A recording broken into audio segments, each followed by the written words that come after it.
TG Geeks, episode 360, January 10th, 2022. Beyond the stars and beyond.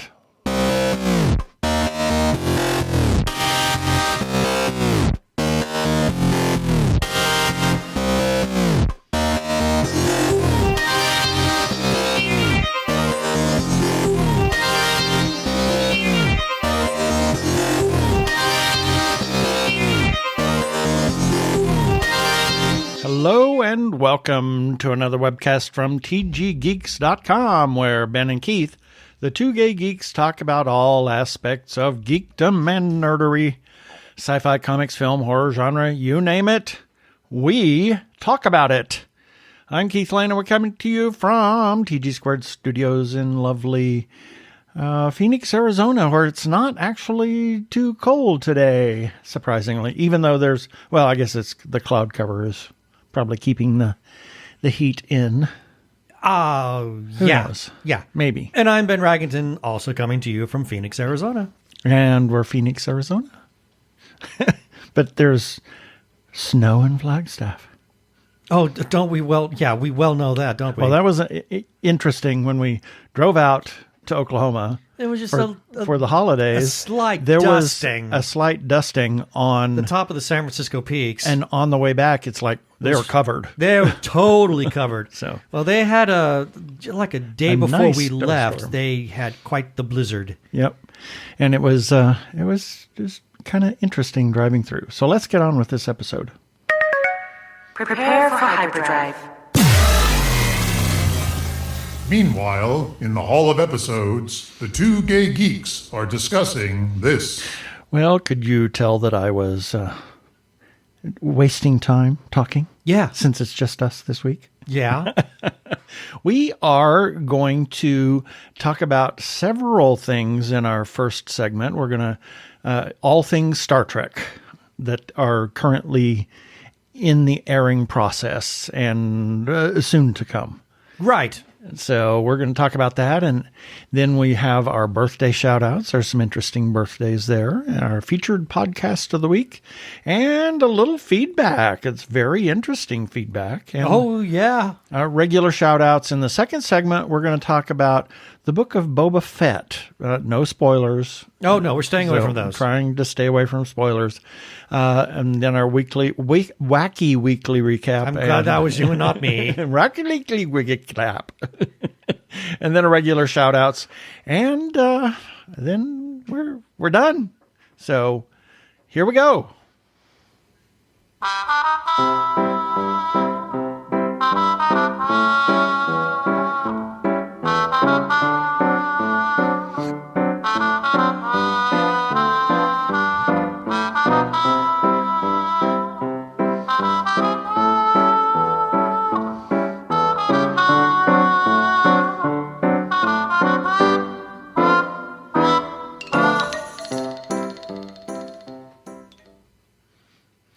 How about that? Cute.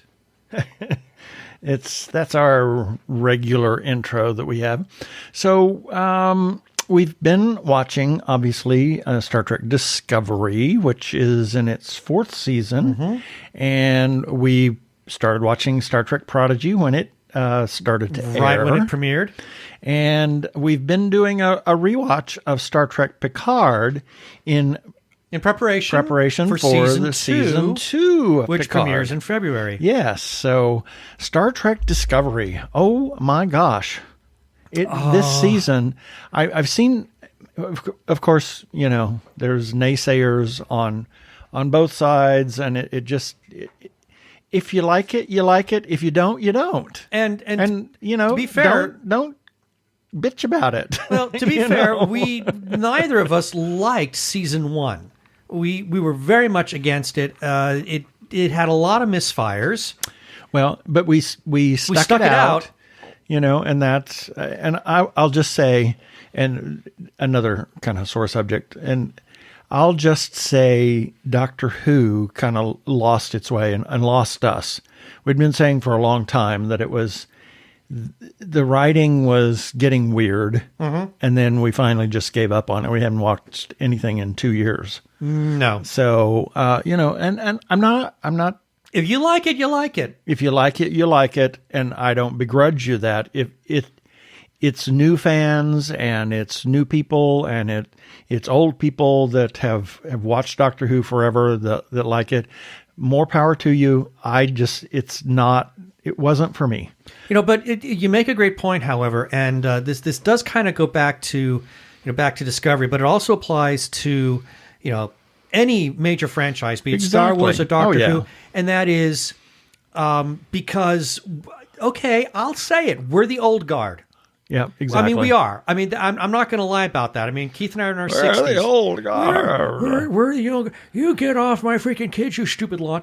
So we're part of that older generation in this. And if you're one of the younger generation that likes the new stuff, great. I'm not going to smack you down for it. But at the same time, please don't criticize me and saying that I'm out of touch. And I'm not giving it a chance. Right, because we gave it a chance. We've given Doctor Who a chance for 50 years. So. I mean, we gave the Star Wars sequel trilogy a chance. We didn't like it. We gave the new Doctor Who and the most recent batch. We gave it a chance. We didn't like it. We gave the first season of Star Trek Discovery a chance, more than a fair chance, because we stuck it out through the first year. We didn't like it, but I'm glad we stuck it. But yeah, we stuck it out. Good thing too. Yeah.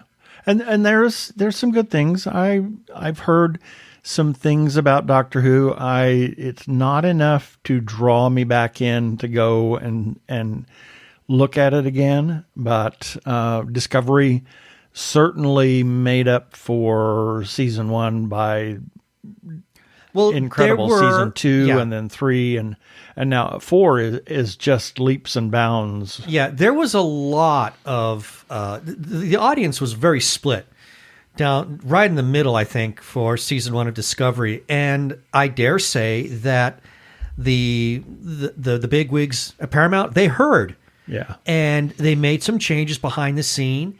They got some really great writing talent in there, and starting right at season 2. They started knocking things right out of the park to the point where we're going to get yet another new Star Trek series coming up pretty soon with Strange New Worlds. Yep. But this season, I'd say moving it into the 32nd century, I've been saying, has been the greatest thing they could have ever done. They didn't have to retcon anything. Nothing. Or, it's just... They can add to the canon. Exactly. Without having to really change anything in the past. And what they're adding to the canon is so exciting. But let's just get to the meat of what this season 4 has been all about. And wow, and that's everything. Yeah. I mean, from the cast to the characters to the story, I can't fault anything that's going on in this season so far. Yeah, I have seen some negativism about what has been going on in this season. And one of the big things, and... Touchy subject? Touchy subject. So you can agree or disagree with me. That's fine. But we can, agree to disagree. Several people have complained that they've gone overboard on inclusivity and gone overboard on, the LGBTQ aspect of the show, as well as I heard somebody complain that they are not represented anymore. And I thought, well, that's really interesting after the most recent, one of the last episodes about being seen and being, but this was a cis white male. Yes. And I know who you're talking about too. I know. And said, I don't feel like I'm seen on that show. Which I thought was astonishing because if you look far enough, yes, you will find yourself in there. Exactly. It's just, I think they've gone a long way, and they finally realized that we do exist. The LGBTQ community the people of color, of various races, and all of that. We exist, and we need to be seen. It takes me to the Vulcan concept of idic, infinite diversity in infinite combinations, and I get you have that all wrong. Somehow I don't think so. I really don't think so. I'm sure there's somebody who's screaming, "That's not what it means." Well, I know. You've said that before. Well, okay, and everybody screams about it. Yeah, everybody has their own interpretation of it. Oh, whatever. Well, then I would say have your own interpretation, but don't say, argue with mine. Yeah. If you don't agree with me, then I suggest you take a second look at the episode. Oh, good grief! Original episode where we meet the Ambassador Miranda and the Medusan. Oh yeah. What was that? Is there in beauty? Or is there in truth no beauty? Yeah, I think that's what it is. Is there in truth no beauty?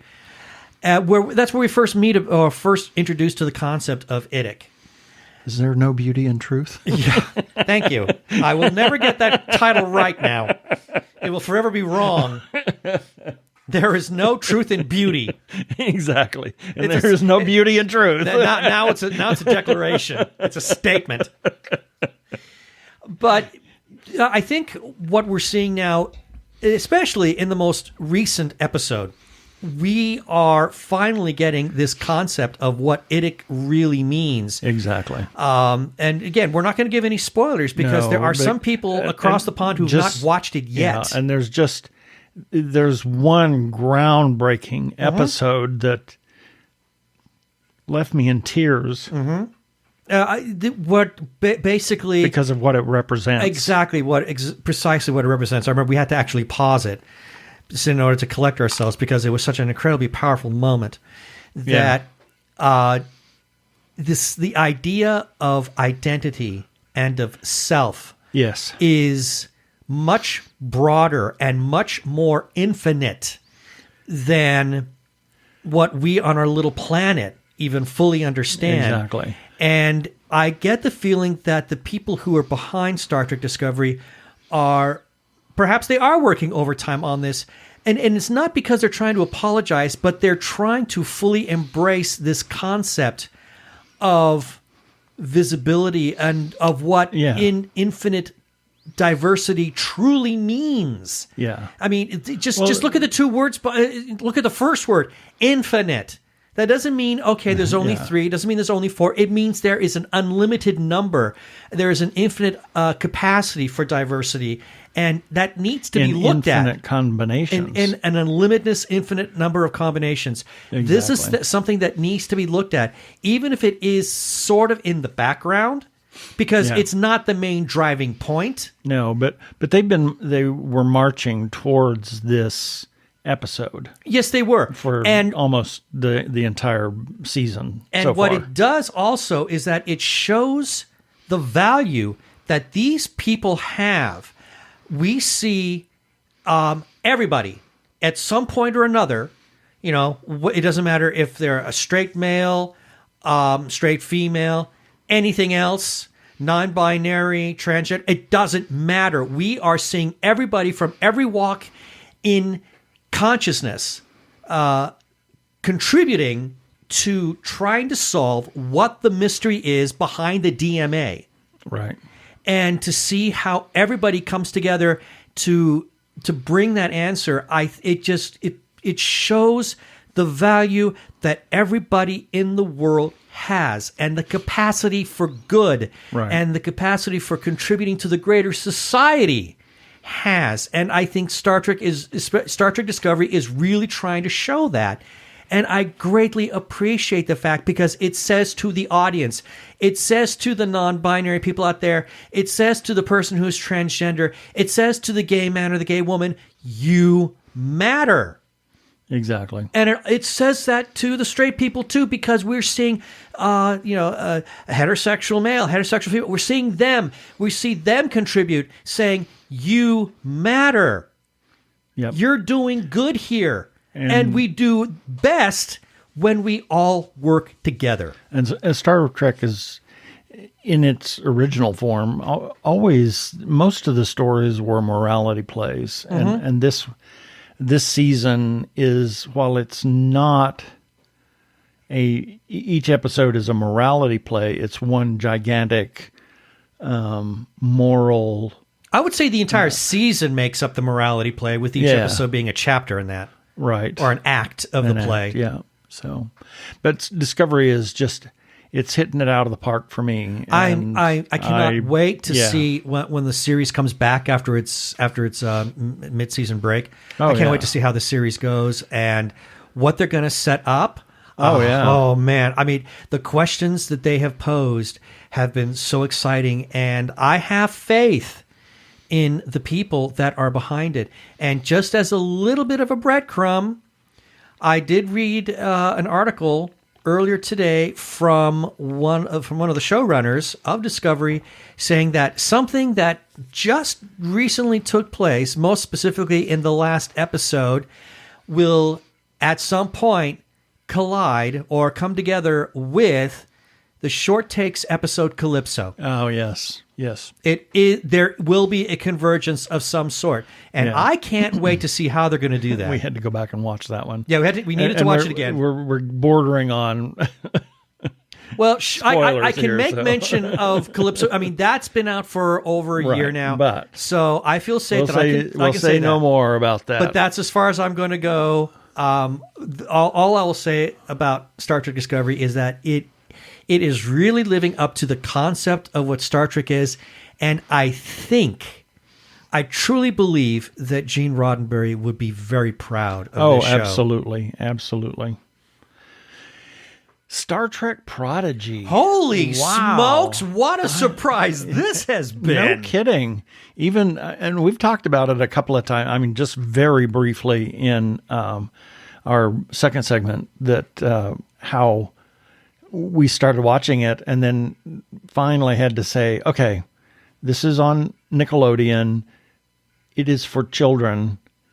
And so we have to accept a certain amount of maybe hand-wavy. I would say storytelling liberties.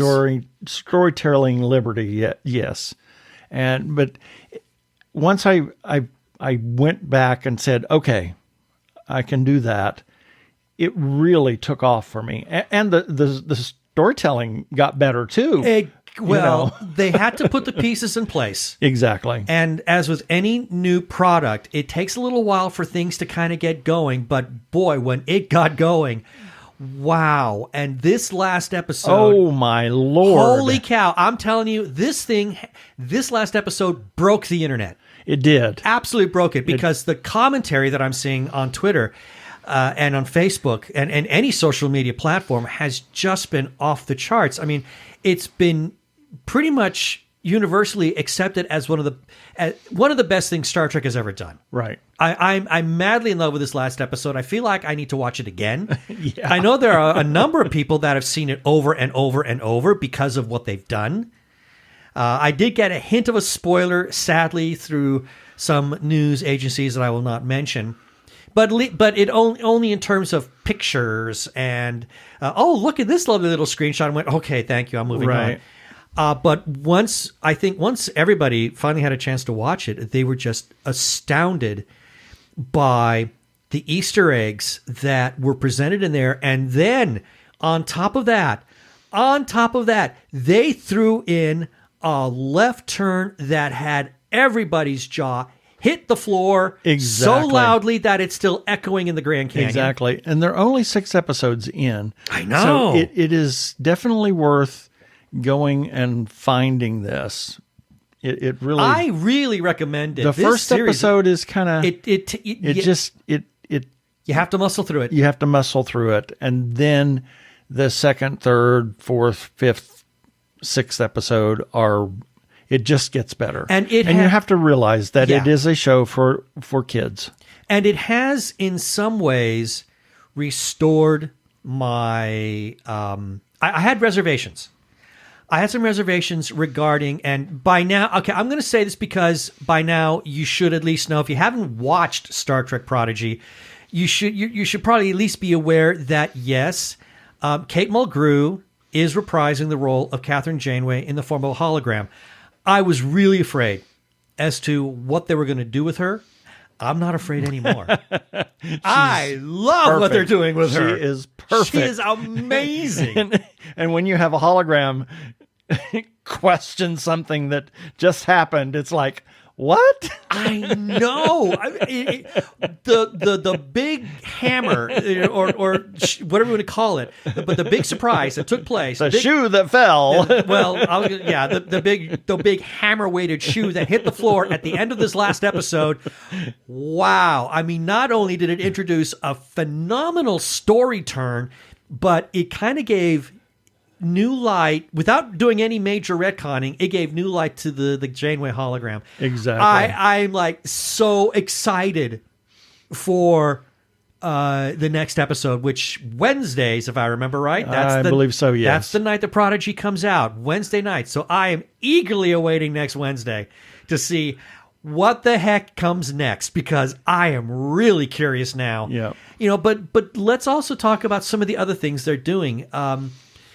You get these misfits that have come into the show, and now and now they're beginning to embrace what this concept is of the Federation and Starfleet. What the Federation is, what it is to be a crew on a starship, to be a family, exactly, and by natural extension, a family. Mm-hmm. And it's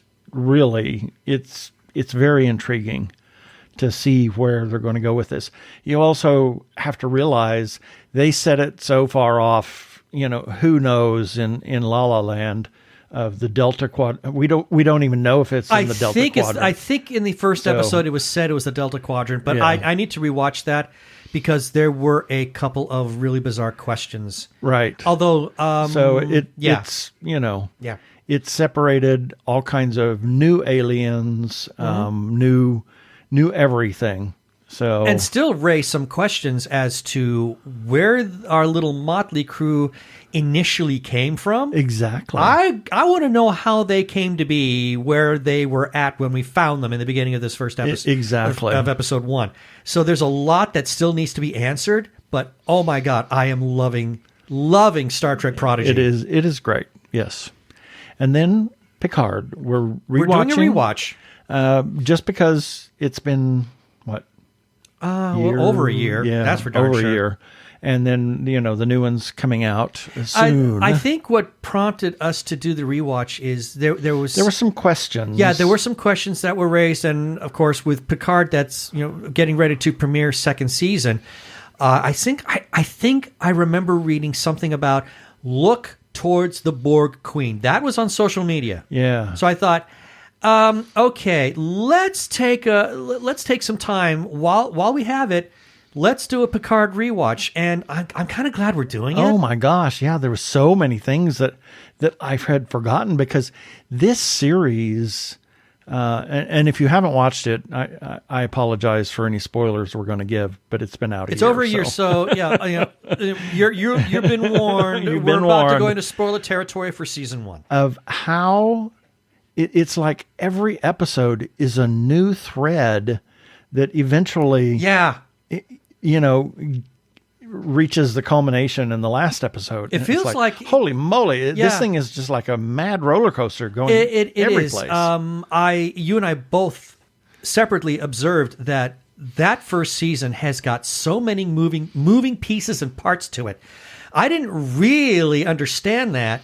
I mean, I think I kind of got some sense of it when we watched it initially, but we were, we were only seeing it weekly. Exactly. We're mainlining through this baby now. And holy moly! It's almost. I mean, while in some cases it's more rewarding because we're going boom, boom, boom, boom, boom through the series. Right. At other times, it feels more confusing. Like, wait a minute, we were just here and now we're here. Exactly. But the Borg Queen does. I mean, we haven't heard from the Borg in Discovery at this point. No. But maybe we're going to get a sense of what happened to the Borg in Picard. If that little thing, it says, look to the Borg Queen, because there's that one episode with Hugh and Elnor and, and Picard and all of that. And they go into the Queen's chamber. Yes. And it was like, oh, I didn't realize. And I do know that there is an episode, we haven't come to it yet, but there is an episode coming up where Seven plugs herself into the Borg cube or into all the appendages that the Borg Queen uses. Right. And there is a voice that I think, I'm not sure because we need to rewatch it, but I think it's in Seven's head saying that not yet. Yeah. So I think it's the next episode. It might be the next episode. So there is some we haven't foreboding. finished watching it. Yeah. Oh, no, not yet. In fact, the last episode we saw was the one where Picard and Soji meet up and are reunited with Riker and Deanna. Yeah. What a poignant episode. What a lovely episode. We were just commenting on that last night and commented at the time of its airing that they had filmed that episode right after... it was on the heels of Marina Sirtis's husband passing away. Yes, and unexpectedly. It was very poignant. Yeah, so. and you could, and she was able to channel that. Kudos. I mean, major props to Marina Sirtis for being able to channel her own life experience into her character. Yeah. So I'm enormously pleased. Yeah. I can't wait to get through the rest of Picard. Oh yeah, and then see the new season and see where it goes. Yeah, especially with the return of John Delancey. Exactly. Yeah, that would be interesting too. That'd going to be a lot of fun. Well, and that's our Star Trek wrap. Here we go. Hi, I'm Eileen Beach, best known from The Exorcist, playing Captain Howdy. And you are listening to the Two Gay Geeks.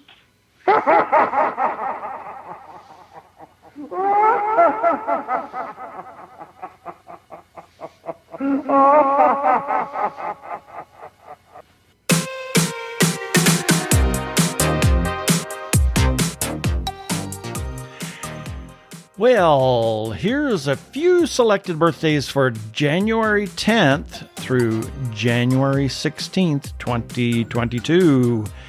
We have a couple of birthdays that we missed on January 9th because of Facebook madness. I have a love-hate relationship with that It vexes program. us. It vexes me every day. Everett Ingram and Rosemary Enlow on January 9th. So happy birthday to those two friends of ours.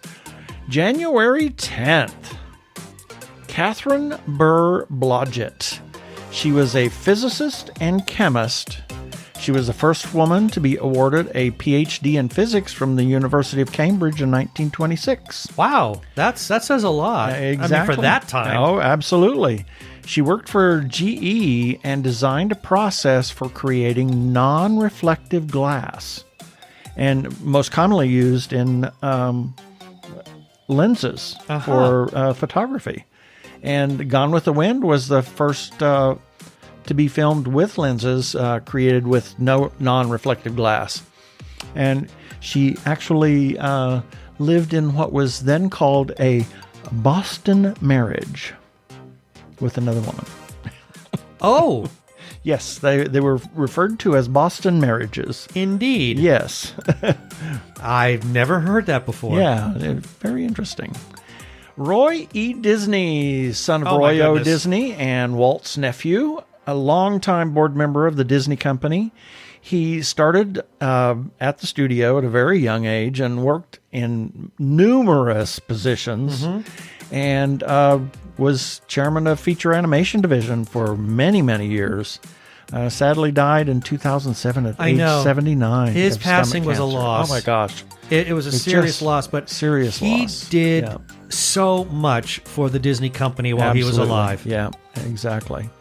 January 11th, Alexander Hamilton, a founding father of the U.S. He was influential in creating the banking system and in writing a good portion of the Federalist Papers, arguing in defense of the Constitution. Oh, I thought you were going to say he was influential in a musical. Yes. And was creating a musical. Yes, there we In go. a way, he was. Well, and he was a bit of a pot stirrer as well. Oh, so. that's true. Yeah. We'll just leave it at that. Yes. Albert Hofmann, a Swiss chemist.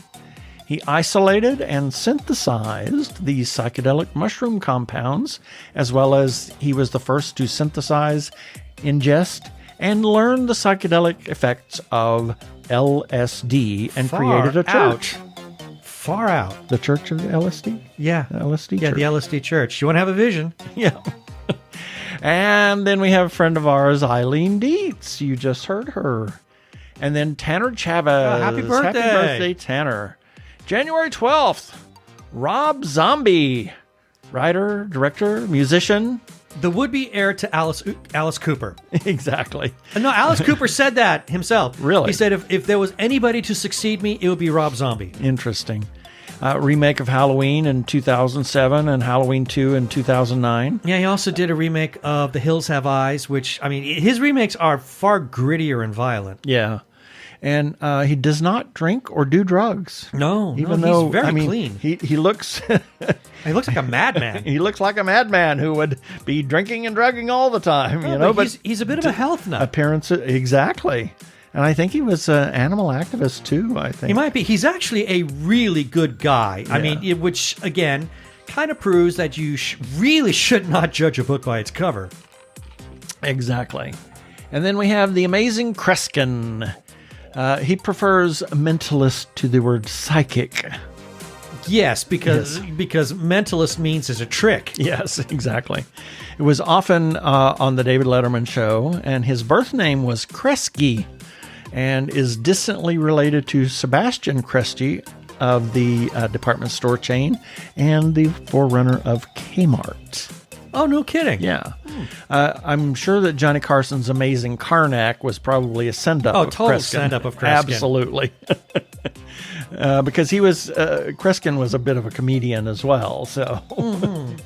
And then we have a friend of ours, Sylvain Drouard. Amazing filmmaker. Yes, and Tommy Cannon. Happy birthday. Of our Nerdy Nerdy Chupacabras Dr. and Zombie, Dr. Zombie. and God knows what's oh, coming next. So many different things. Brilliant Fred illustrator. the Mustard Packet. His drawings are absolutely fantastic. He's very talented. January 13th, Gwen Verdon. Whatever Lola wants, Lola gets. She was a dancer and actress, wife of Bob Fosse. Yes. Damn Yankees and Cocoon are two big films that she did. To watch her dance. Oh, my especially Lord. to watch her dance any of Fosse's choreography is a treat. Yes, because he wrote that, he designed that choreography Because for he her. knew she could do it. Because he knew she could do it. Exactly. And to see the two of them dance together. I know. It's such my a joy. Lord. It's magic to go back and watch like Damn Yankees, because there is that one number. Who has the pain? Who has the pain when they do the mambo? Right. Exactly. They do that together, and it's magic to see those two dance together. It is. And you see all of Fosse's moves in that. The hat. It's all there. Every trademark is there. The everything, yeah. It's just wonderful. Coached Jane Russell and Marilyn Monroe on their dance and walk in the film Gentlemen Prefer Blondes. Monroe with less sex and Russell with more. Yeah, imagine that. Then we have Michael Pena, actor. He has been around for a long time. He's a very talented actor, does drama, and his comedy. Well, let's talk about Ant-Man. Yeah, plays over-the-top Luis in Ant-Man with the crazy and convoluted stories. Marvel needs to do more with that, exactly. in my opinion. They need to do some shorts with Luis just telling stories. And somebody suggested that he should do the recap before Endgame. Coming into to say what happened in Avengers Infinity War. Have Luis do the entire recap on that. But I think maybe that might have put too much of a funny spin on it. So that's probably why they didn't do it. But it would have been great. Yeah. He is a Mexican-American and plays a lot of non-stereotypical Mexican-Americans that have really good jobs and influential, and asks the writers to include a reference to his heritage so that his fans and other Mexican-Americans can see that as a point of pride. They get the representation, but also the potential. Exactly. And then friend of ours, Merrick Mcarthur, who we actually finally got to meet in San Diego last year in October at Neil and Jana's 25th their anniversary. Yep. And he was in The Case of Evil. Yes. And has done a number of other things. It was wonderful being able to chat with him. Wonderful They're people. lovely people. Just wonderful people. Yeah, I would love to get him on the show some point. Yeah. January 14th, Carl Weathers, actor. Oh my gosh, looking back at his career, it started in the 70s. He's still going. I know. He started in shows like Good Times and Kung Fu and $6 Million Man. He would do an episode here and there, and among many, many others, and then was a regular in several TV series in the 80s and the 90s. And this is after he made it. It broke the... He broke the barrier by being cast as Apollo Creed in the Rocky films. Yeah. Which I think just only elevated and skyrocketed his career. Oh, absolutely. And then most recently in The Mandalorian, was one of the original actors that auditioned for Benjamin Sisko in Deep Space Nine. Yeah, I heard about that. That would have been interesting. He would have given a totally different interpretation. Completely different interpretation, yeah. Lawrence Kasdan, writer, producer, director, Star Wars, various, yes, in parentheses, Indiana Jones. He wrote The Big Chill and directed that, I believe, which was a great film with tons of great music, and very interesting. Is a fan of the Kurosawa films, and you can see that in Return of the Jedi. And, well, I think given the close working relationship he had with Lucas. Oh, well, Lucas is a devotee of Kurosawa and westerns. Yeah, both of them, I mean, so you have an Asian Western representation in all of Star Wars. Yeah, imagine that. Instead of spaghetti westerns, you have the rice westerns. Ooh. I wasn't going to say that. Well, I mean, it's true. The sukiyaki westerns, then. Oh, okay. This is getting better by the second. I'm just teasing. Well, if you can call it spaghetti westerns. I suppose. You suppose. And then we have friends Anthony Ecclesi, Billy Zayak, Harry Goodpaster Hayes, who was a former classmate of mine, B.J. Johnston, and the man that everybody knows, Jack Mangan. Yeah, how is it's amazing. Everybody knows him. You know, you can say that you're a podcaster, and then somebody will say, "Oh, do you know Jack Mangan?" It's like, what? Yeah. And you could be around the world. Exactly. You could be in India. And say, I'm a podcaster. Oh, do you know Jack Mangan? Exactly. How is that possible? He's just made the round. And why aren't we? He knows everybody. Jack, what's the secret? Exactly. January 15th, Andrea Martin. Oh, my gosh. Very, very busy actress and voiceover. Her voiceover career is 10 times what her acting career is. Well, a lot of people, especially a lot of established actors, love to do voiceover because you don't have to be all prepped up in the makeup room or anything like that. You just go in, do your lines, and you leave. And especially in the world that we're living in now, being in pandemic purgatory, it's great to be a voiceover artist at this time. I mean, there's constant work. And she's an alum of SCTV, and two of her standout films are My Big Fat Greek Wedding, and Hedwig and the Angry Inch. My favorite line is her answering her phone. This is Phyllis Stein. Yes. It's just like, what? Yeah. Anyway. Dr. Martin Luther King Jr., minister and civil rights activist or advocate, most visible spokesman for the civil rights movement from 1955 until his death in 1968. He was inspired by Gandhi in peaceful, nonviolent protest. And Nichelle Nichols loves to tell the story of how he encouraged her to not quit the cast of Star Trek. Yeah, she planned to leave Star Trek at some point during the first season. He said, you cannot do that. Because you make a difference. I mean, even though you've got one line, the American public is now seeing you, a black woman, on the bridge. That makes you a person of importance. Exactly. I have one job. Yeah, I have one job and I'm going to do it.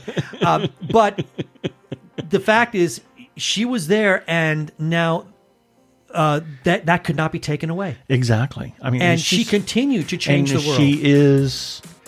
She's still going, and unfortunately, her health is declining. But because of what Dr. Martin Luther King Jr. did for her, a way that spilled over, because that influenced Nichelle Nichols, it influenced Whoopi Goldberg.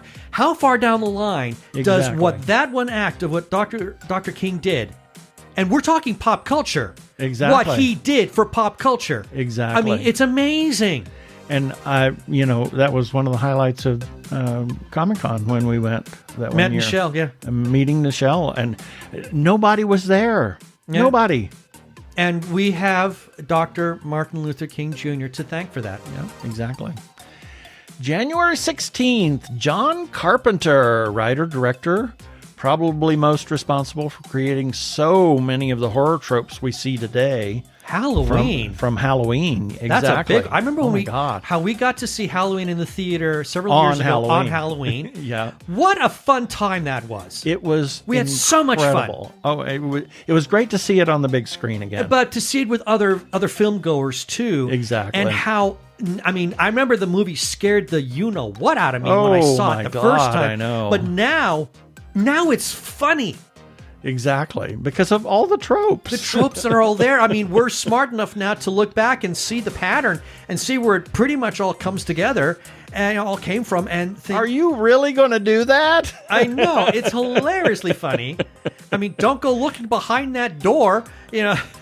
His stuff is great, and then we can't not mention John Carpenter and say Big Trouble in Little China. I said that's the next line, and there is Big Trouble in Little China, a send up of so many different types. One of films. of the best cult films of all time. Oh my God! What an incredible, crazy film!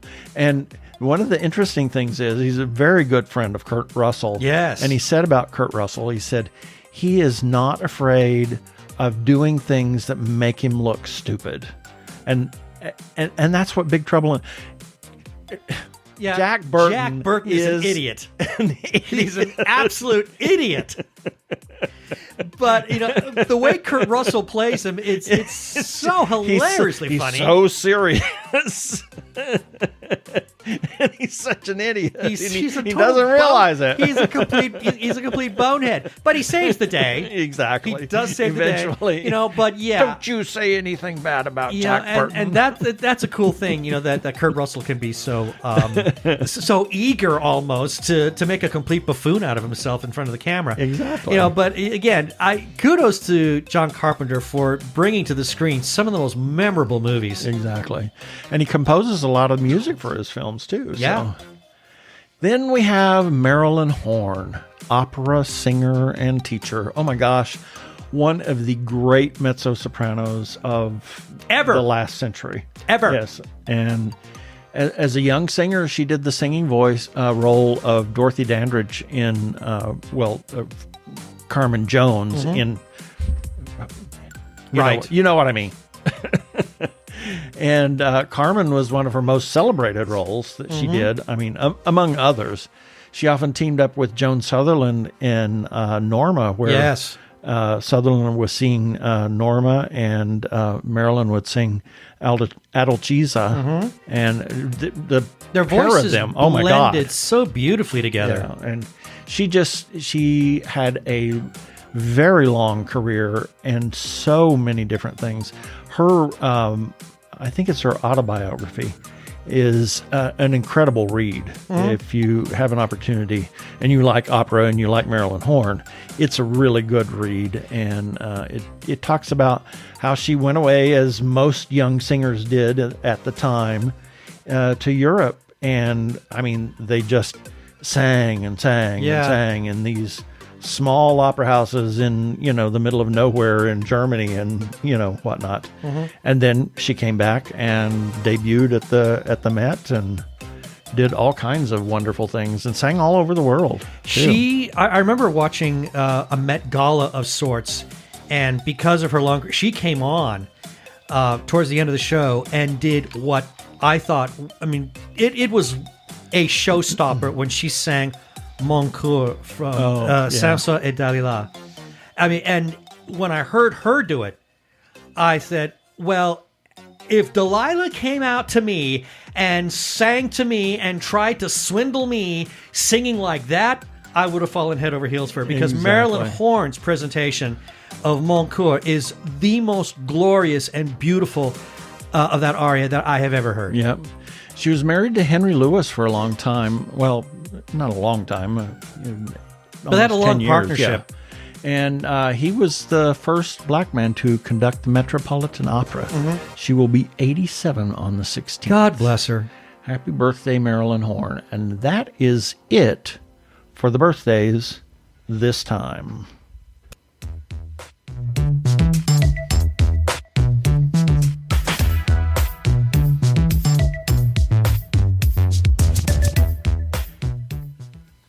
Hi, everybody. It's Beck and Hamish with the Fizz Popcast Radio Show. And we're asking you why you're not listening to our Fizz Popcast Radio broadcast show now.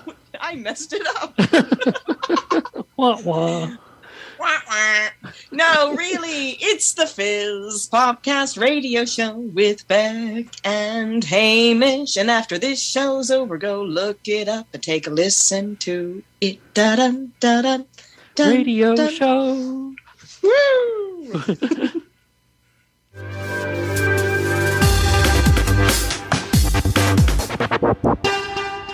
Go give a listen to our friends Beck and Hamish over at the Fizz Pop Radio Show.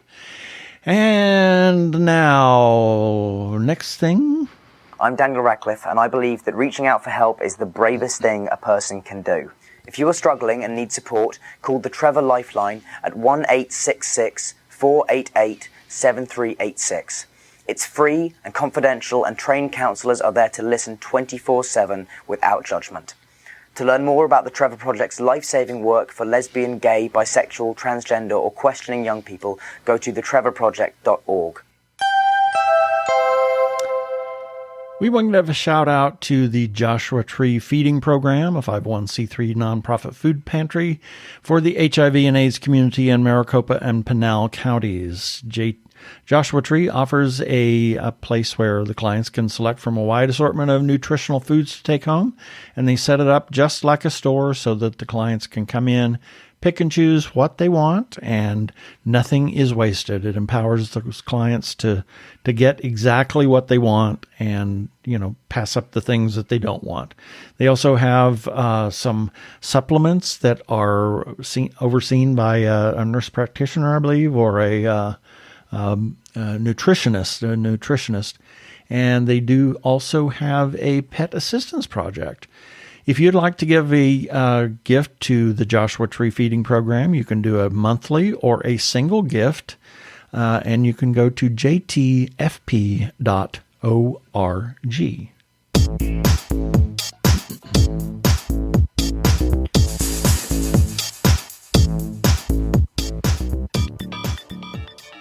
And it's time for our feedback. These are comments that we received in response to articles and episodes that we ran on our website at tggeeks.com.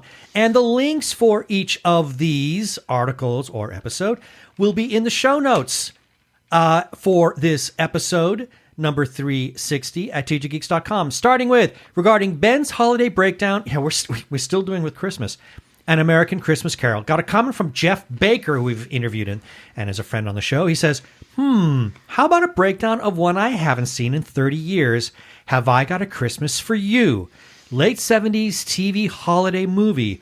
Members of a synagogue take over their Christian friends' jobs so that they can spend Christmas with their families. It's on YouTube. I didn't know about this one. Thank you for providing the information on this, Jeff. We will take a look at that and possibly include that in our next year's list of holiday watching.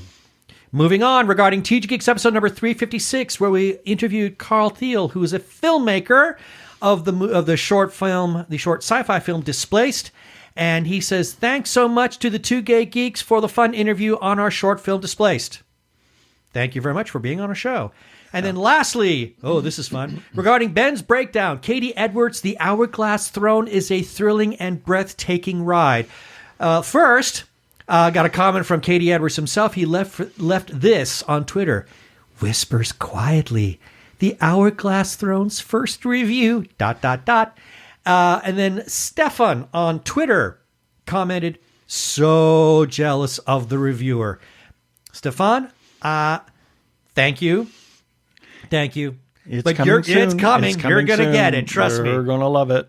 And then got a comment from Sarah on Twitter. She says, after reading this review, I'm not sure I'm going to stay patient until May, probably by repeatedly listening to the audiobooks of the first two books. Sarah, it's not about me, but I'm going to say thank you if my review got that kind of a reaction out of you. But, oh my God, you are going to love it when it comes out. And then over on Instagram, we got two comments. One from Marty G saying, F-bomb. You know what she said. I'm so excited. And then lastly, from the Fizz Popcast radio show, also on Instagram, I'm so excited to read this. And that is our feedback for this week. If you want to leave a comment on any thing that we publish, whether it be one of our episodes or one of the articles, such as those things up there that we talked about, you can do that. You can do it on our Facebook page, our webpage at tggeeks.com, Twitter, Instagram, and on YouTube for the episodes. If you want to leave a voicemail, you can do that. We have a listener feedback line. Leave us a voicemail. We'll play it on air and you can be famous. You can call 469-TG-GEEKS. That is 469-844-3357. And please play nice. For more than 2 decades, Judy and Dennis Shepard have honored their son Matt by working to erase hate around the world. The Matthew Shepard Foundation honors his legacy by inspiring the good work of activists, teachers, artists, and legislators, and everyday LGBTQ+ folks and their allies. Join us today in helping to erase hate. Visit MatthewShepard.org. Thank you to Comcast, NBC Universal for that promo. As everybody knows, we're supporters of independent creators, whether it's filmmakers, comic book artists, writers, or others. Please support those independent creators that you find in your life. Go to their Etsy pages, their Twitter pages, their Facebook pages, every place you can find them, their websites. Look at their stuff, buy their stuff, talk to other people about their stuff, talk to them about their stuff. A lot of them are really engaging and have just willing to talk to you about everything that they are doing. Mm-hmm. Please consider supporting independent creators. If you are trans or are questioning your gender identity, and if you are in crisis or are feeling isolated and need someone to talk to, or you know of someone in a similar situation, there is a special hotline just for you. The hotline is provided by translifeline.org and staffed by trained counselors who are transgender themselves.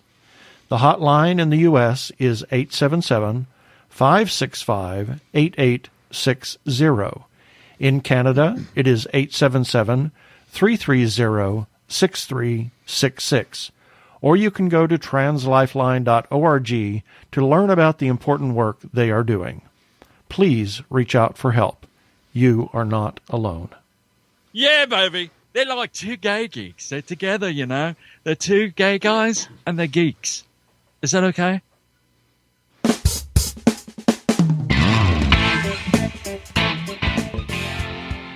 Oh, we only have like a minute. I know. Wow. I wish we had more, but Book of Boba Fett. Wow. It's giving us some background, and we had this discussion, and it kind of tied into some of the bonus materials on various Star Wars projects that that we watched. There's a number of featurettes we're also seeing on the Disney Plus app as well. Yeah, about Boba Fett, who was a character that originally had 4 lines total.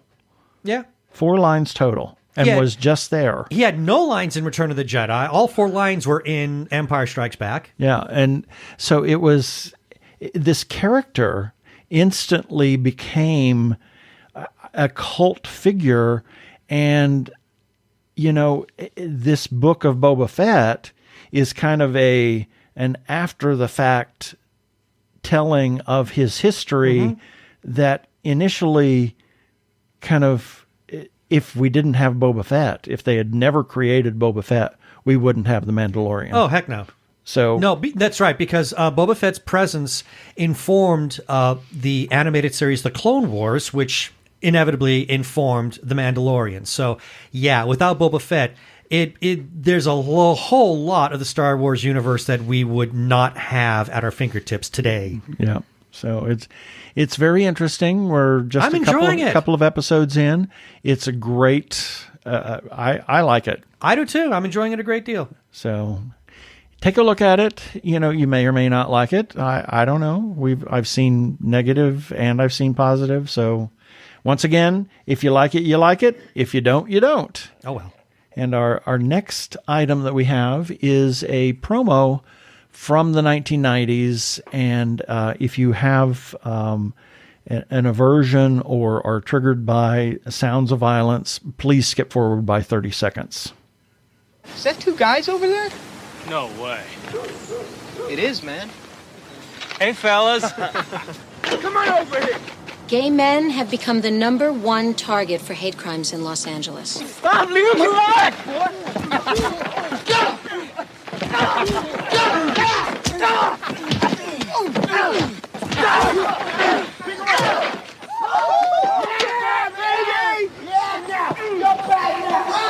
Gay bashing is a crime, a hate crime, and like AIDS, hate doesn't discriminate. It can attack anyone. So if you think that gay bashing proves how bad you are, think again, guys. As I said, that was a public service announcement in the 1990s featuring Wilson Cruz. He was on My So-Called Life. You may know him now as Dr. Culber of Star Trek Discovery. I have to also say that I took the audio from a video and I edited it down because there was a lot of dead air space. So I just wanted to say that is edited.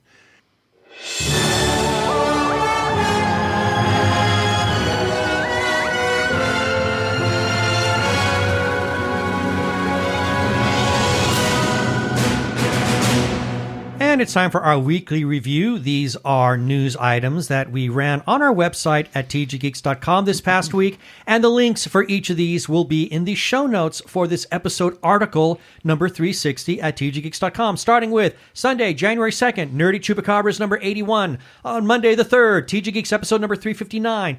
On Tuesday the 4th, Ben's Breakdown, Can the Matrix Resurrections Resurrect a Franchise? On Wednesday the 5th, Jeannie Koch's New Year's Confessions. On Thursday the 6th, Ben's Breakdown, Mixed Messages Are at the Heart of A Hero. A Hero is a movie that is coming out, is out as of now. It's a foreign film out of Iran. Out of Iran, yes. Also, Andrea's Angle, Parallel Mothers, Compelling Performances. On Friday the 7th, Hamish Downey's January playlist, and we close off the week on the 8th, Alone with You, from Dark Star Pictures in theaters February 4th.